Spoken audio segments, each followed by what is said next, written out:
These are the great wing shooting destinations of the world, steeped in tradition, offering the pinnacle of shotgun sport.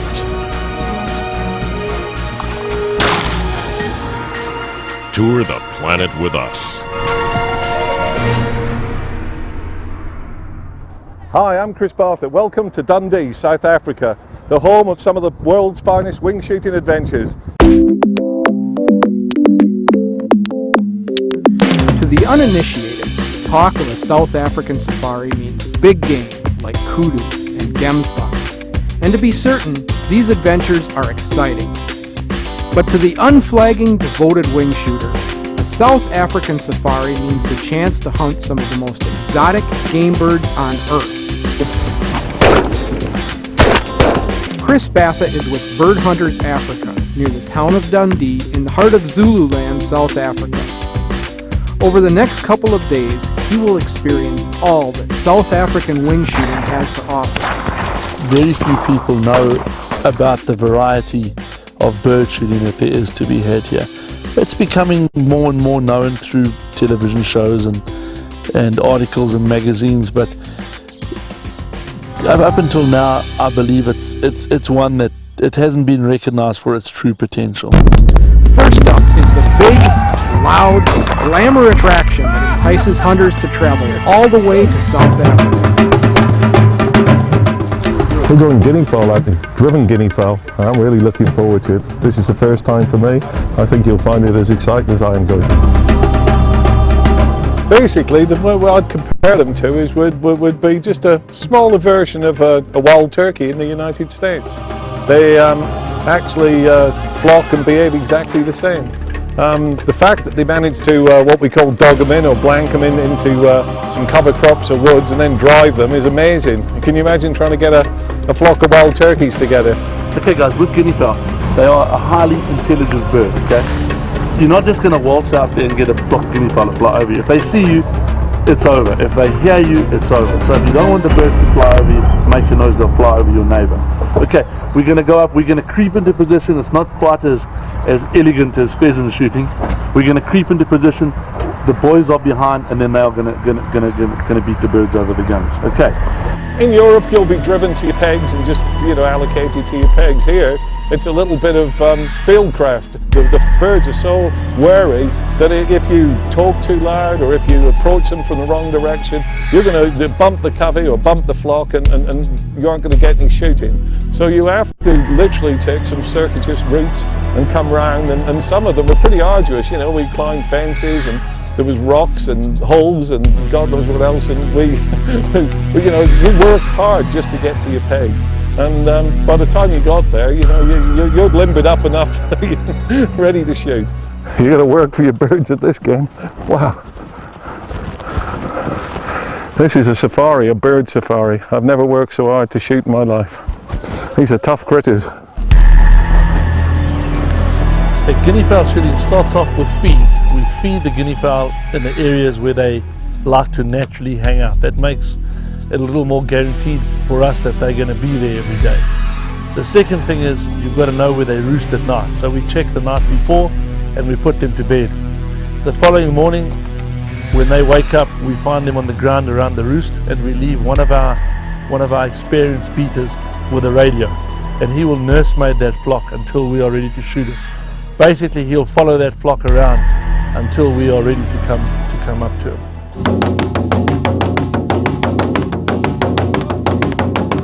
Once they're all in place, the beaters have a large drum, and then the drum's drumming and they're cahooing and hewing and screaming and shouting, and I don't know what they do to the guinea fowl, but it's pretty impressive. And the drum's getting your heart beating, the old adrenaline's pumping, waiting for this big flock of birds to come out. And all the Zulus bringing them through, their adrenaline's pumping. I was standing at the edge of the tree line, and I knew I was in the 10 shilling seats because of the way the birds were going to come out. There was nowhere else for them to go. The cover was behind me. Here you go.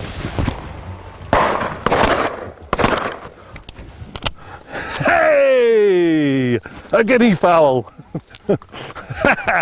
One came straight down, 12 o'clock, very high, just like a driven pheasant. That's, you know, a classic European driven pheasant shot.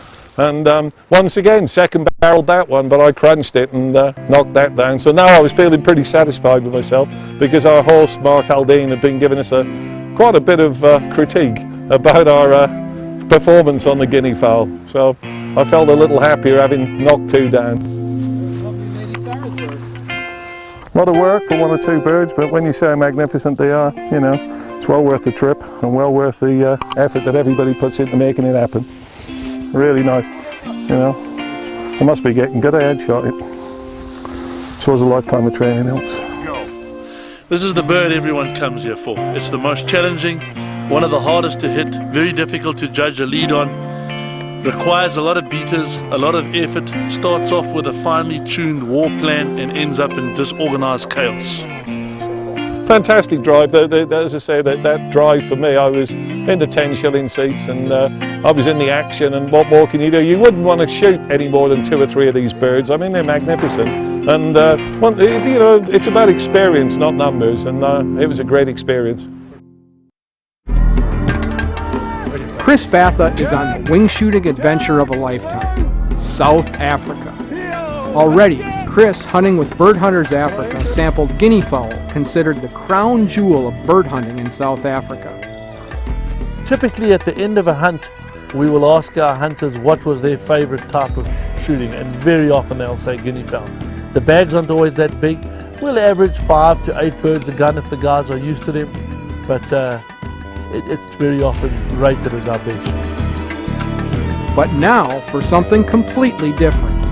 Early rise again, seems to be very early starts in Africa.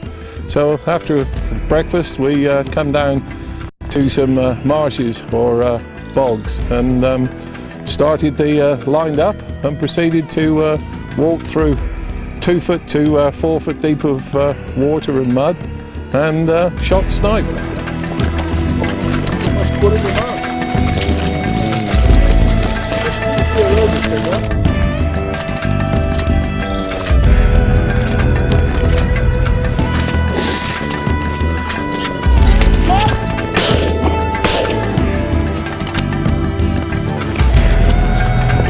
Well, that's my first Ethiopian snipe.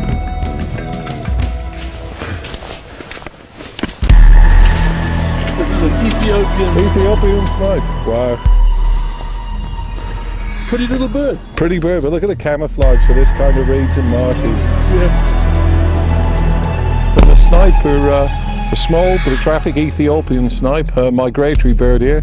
You're allowed a permit for 1 to 2 birds per person, so we were looking to shoot about a dozen to 20. And that's tough going. The bird jinks and flares, there's no random flight, and it's definitely not purist shooting, it's opportunist.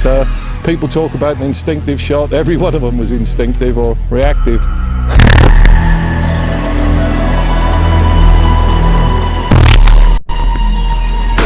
Oh no, put a leg down.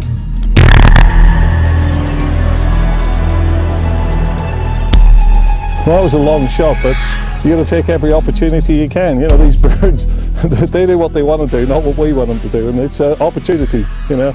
I just can't tell you how tough this shooting is.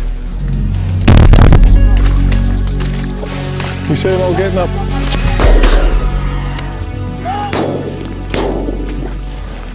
Well, not too bad. A couple of snipe in the bag already. We must have half a dozen.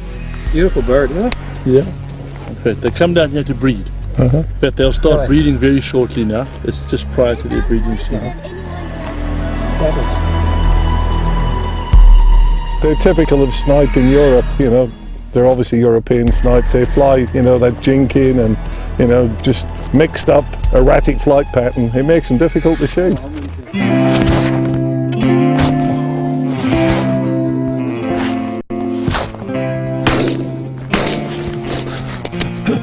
Opportunist shots. This is all about luck. If the bird flushes and gets up within range and in front of you, you've got some chance. But a lot of the time, they're flying their own path and own designs, and sometimes they're just too far out of range. You get a chance one of those. There's a golden pellet in every cartridge, and it's a long way to come not to try. Sarah, hang back a little bit. Yeah,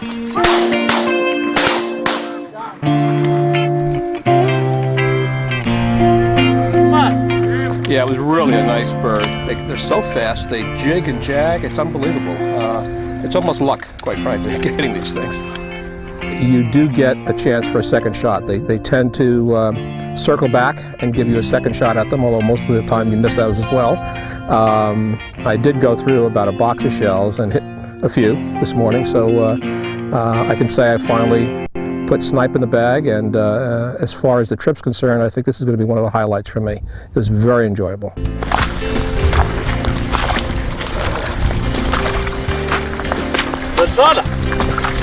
What? You got him. Well done. Blind squirrels and acorns. You know, it's tough, and the only thing I can compare it to is woodcock, you know, in northern Maine or Wisconsin. It's tough shooting, it's real hunting, and I should imagine it's for the real enthusiastic wildfowler who wants that different species.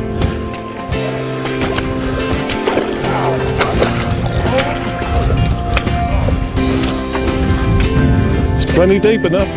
Walking through the last little water, just as I put one foot down, it sucked a little bit, and then I put another one down, and the next thing I looked down, and my boot was gone. I had to dig the boot out of the water, hop over to the side, and it was just one of those things that, I put these boots on this morning. I said, boy, these are a little bit large. I hope I don't lose one of them.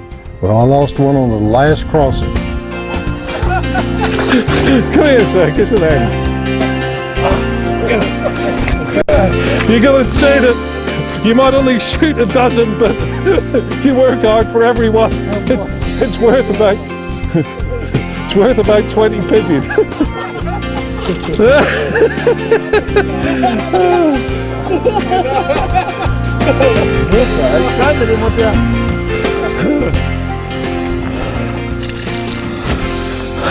That's what you get at the end of a snipe drive. The landscape around Dundee in South Africa is an agricultural area, home to many farms and fields with views you'd expect to see in the Midwestern United States. That's where the similarity ends, though, as you see scenes making it clear you're not in Kansas anymore. Chris Batha is hunting with Bird Hunters Africa and is shot from one spectrum to the other. A ceremonial guinea fowl hunt complete with beaters and drums, to an Ethiopian snipe hunt with water and mud up to his knees.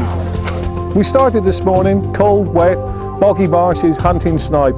Really difficult bird, jinks on you, no rhyme or reason to it, so it's instinctive, poke and hope shooting I call it. This afternoon we're shooting passing rock doves, which is a lot more different. We're shooting from a blind and with a decoy pattern, and the birds are already coming in. This is all going to be about technique, and I'm going to give you a few tips through helping out my friend Neil, and we're going to see if we can't get him shooting straighter.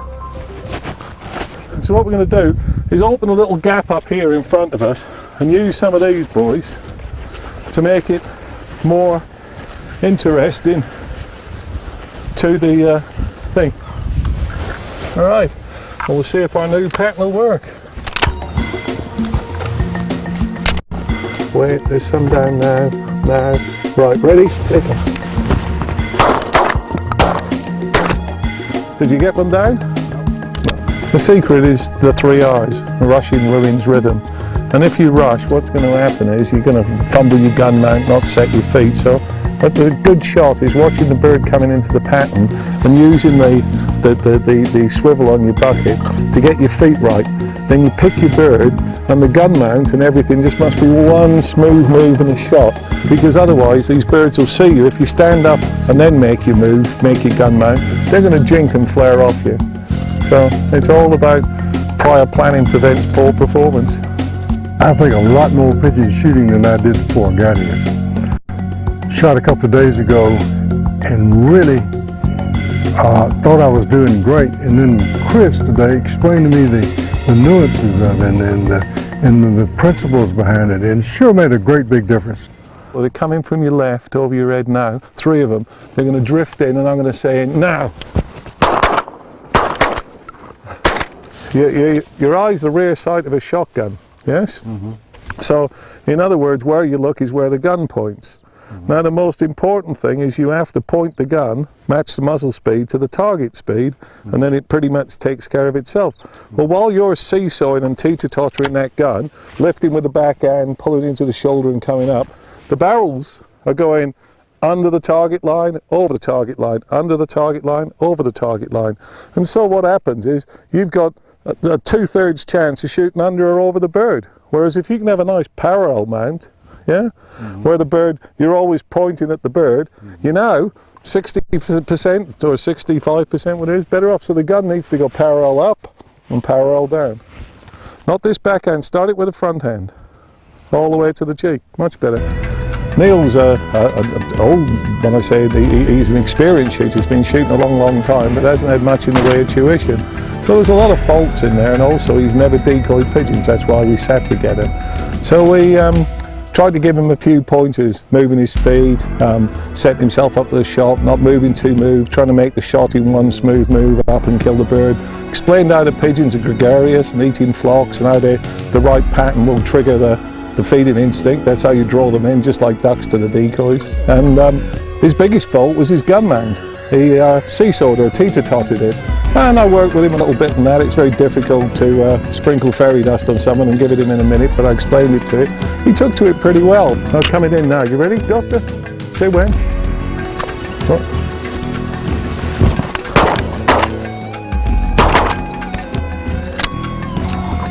That's better. That was 4 for 2. Wait. Ah. It's a bit better. And somebody's knocking me there. Usually when somebody shoots in the distance, there's a big flock now, you see. They get down, they might come in because he's flapping his wings.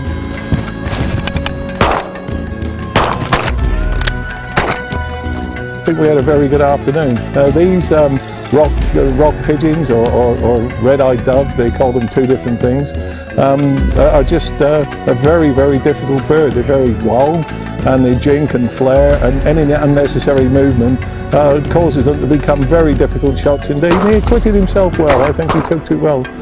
It's lovely to see him improve, and I don't know, ego, but I think a little bit of it's due to me.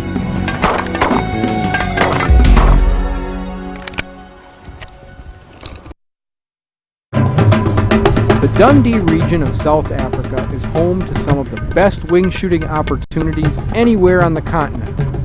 It's also an area with an amazing history. This is the Blood River Heritage Site, one of the most unique battlefields in South Africa. It was here that in 1838, more than 3,000 Zulu warriors were killed in a battle between the Zulus and the Voortrekkers, a group of British who left the governed Cape Colony in a land dispute. The Voortrekkers literally circled the wagons to protect themselves from the Zulus, many of who died trying to cross the Nkomi River, hence the name Blood River. It's a very historical area. The Battle of Talana, the Battle of Blood River, where the Boers killed 5,000 odd Zulus, are all within a 10-mile radius of the lodge here. I don't think you can get too much more historical than that. Chris Batha is looking to make his own history in this area. After guinea fowl, snipe, and pigeon, Chris and Mark Haldane of Bird Hunters Africa are walking the rough ground, chasing two more exotic game bird species, francolin and spurfowl. It's been a wonderful week. I mean, we've shot so many species, I can't describe them to you. We've been through snipe fields, we've shot ducks of many species of ducks, and today we're looking to shoot francolin. And we're going to be here on the veld at Dundee in Zululand, and we're going to hunt over pointers, which is a very traditional way of shooting in America. And I hope you're going to enjoy it as much as I'm looking forward to it. I've had to do all the guiding all week, and today I'm carrying a shotgun as well, so Mr. Batha better look out. That's it, eh? Hunting francolin out in Africa. They flare, they flush, they make it awful fuss. And the wind the other side, so we'll go through and look for it. Here, see him up, see him up, see him up. See him up.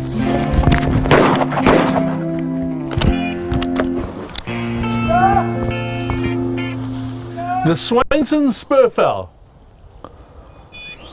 And that's a cockbird, Chris. Yeah, better eyesight than I do, Mark, to spot it from there. I don't think it's a big bird, surprising. Yeah, it's a bigger bird than a hen. All right. It's purely size, really. So this is what we're looking for, Mark. That's him. This is the Swainson spurfowl. I can't get over the size of him. I thought he'd be a smaller bird. Yeah, no, they're a good chunky bird. This tip's fallen a bit of water, so he looks a little smaller. I fell in the same water. I saw that. This is the spur depicting the male. This is a young male. He hasn't grown long spurs yet. They make good eating then. Excellent. This is one of the finest we get. Everything in Africa is hard work. You know, I had to ford a river, climb a hill, duck barbed wire just to shoot the bird. This isn't your plantation quail shooting, is it? You, no. You know, you work for every one of these birds. You're absolutely right. Good looks, Gina. Good shot! That was a darn good shot. Well, Thank you. Nice shooting. That was a great covey, Mark. I tell you, you know, they're hard work to find, but when they get up, they fly really strong. I tell you, great shooting. No, they sure do. They hold well. Once they'd finished their little run to cover, they held well for the dogs, and they came out in good numbers for us. Look it out. What? We've got to have one partridge, eh? Come here. Good dogs. Good dogs. Drop it. This is a Shelley's Franklin. We locally refer to it as a partridge. This is the hen, doesn't have any spurs. One of our faster flying Franklin. Africa is a land of contrasts. You know, we shot in 3 different locations, and they all had a unique flavour of their own. The lodges, the landscape, the scenery, and also the wildlife. You know, it's well worth the trip in the fact that there is so much variety. You're going to get it nowhere else in the world, you know, only in Africa.